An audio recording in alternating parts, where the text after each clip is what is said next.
We are back with more damning allegations on Hunter Biden. Fox Business exclusively reporting that Hunter Biden and a former Biden aide invested in 2 Chinese companies with ties to the top levels of the Communist Party. Emails reportedly showing that as recently as 2017, Hunter's private equity firm held a 5% stake in Harv's amusement parks and invested in Harv's sports and entertainment, backed by China's Development Bank. The emails added that Harv's was partnering with NBA stars Magic Johnson and LeBron James in 2016 to host the NBA Global Game in China. In 2020, Harv's also announced it was partnering with NBA China to bring NBA-themed entertainment centers to the communist country. Todd.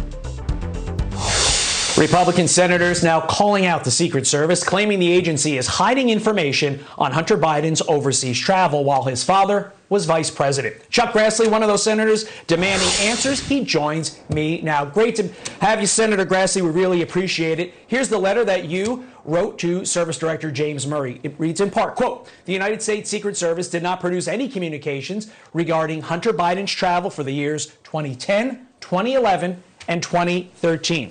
Senator Grassley, why this request and why now?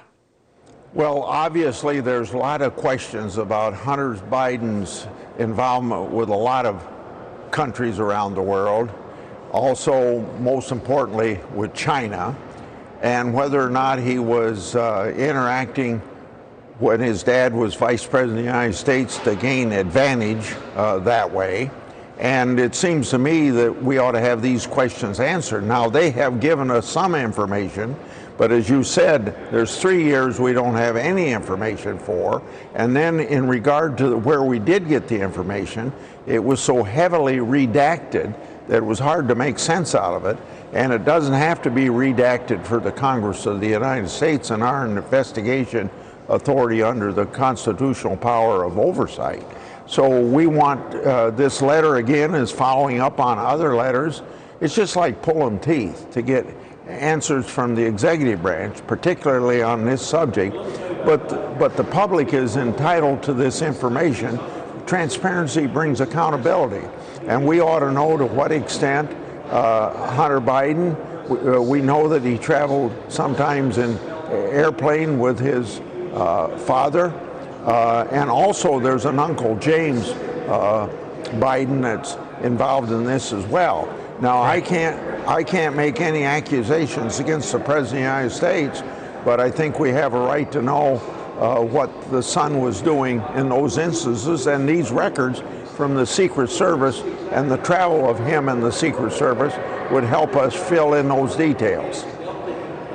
Understood. But Senator Grassley, do you allege that the Secret Service is covering for Joe Biden's son?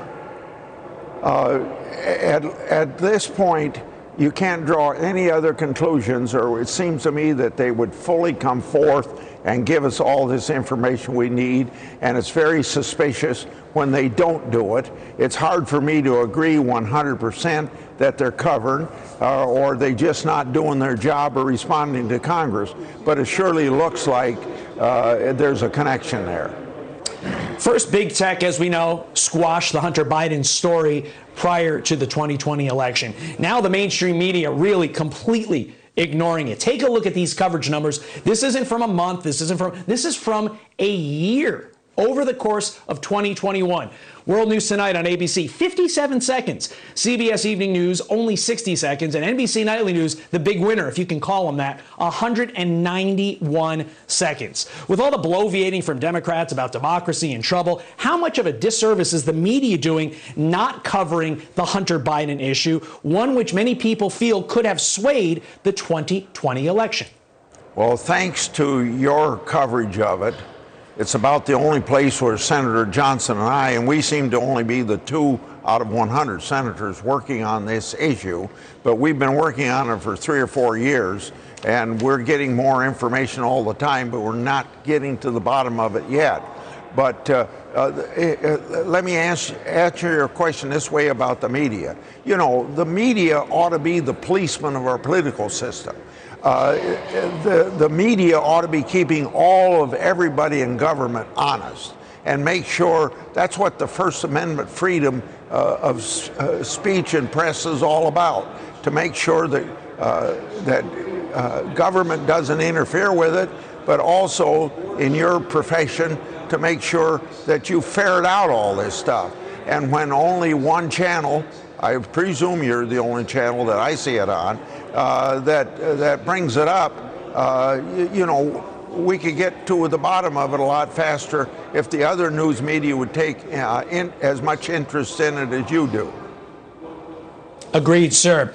Finally, with the Senate majority on the line, you are, of course, working as hard as ever to ensure conservatives take control of Congress, highlighting the failures of the Biden administration. You yourself are running for re-election this year. What conclusion are the American people coming to when it comes to the Biden administration, and how will that impact the 2022 midterms? Well, if you look at the polls today, and the election was the day we'd take over both the House and Senate. Now, that election is 10 months away, and it's very difficult to predict what's the situation going to be in the fall. But right now, we'd have a heavy turnover in the Congress of the United States to a Republican majority. And I think it's because, number one, what happened in Afghanistan. Number two, the open borders. This president doesn't believe in enforcing the immigration laws. The interference in the classrooms and the violation of free speech, and sigging the FBI on mothers and fathers going to school board meetings. And then, most importantly, the highest now in people's minds is the inflation. And then don't forget, right, he was going to defeat virus. And now the virus is having more hospitalizations than they've ever had before. So these failures are what's leading the prospects of the Republicans taking over the United States Senate and House. Senator Chuck Grassley, we certainly appreciate your time this morning, sir. Have a great rest of your day. We appreciate it. Thank you very much.